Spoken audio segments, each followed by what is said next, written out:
শুধু সোনা মসজিদ দেখলেই হবে না, পাশেই দেখেন বিশাল বড় দিঘি। দিঘিটা আগে দেখে নেন, তারপরে সামনে রাস্তা।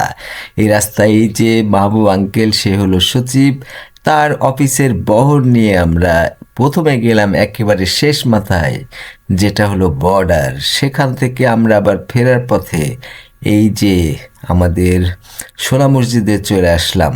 দিঘিটার অপরূপ সৌন্দর্য, এখানে দেখেন কিভাবে বাঁশ দিয়ে দিঘির ভেতরে, কিনারার ভেতরে এই যে দোকান দিয়েছে অনেকগুলো বাঁশ। অনেক মজার জায়গা, বেড়ায় আসতে পারেন। আর সোনা মসজিদ খালি গেলে হবে না, একেবারে শেষ মাথায় আগে চলে যাবেন যেখানে আছে বর্ডার, ইন্ডিয়ার সাথে বর্ডার। অনেক সেখানে পুলিশ আছে, বিডিআর, বিজিপি।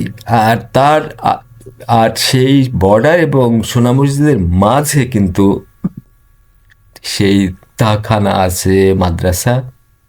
সেখানে আছে আরও একটা বড় স্থাপনা। এইগুলো আপনি দেখে তারপরে সোনা মসজিদে আসবেন।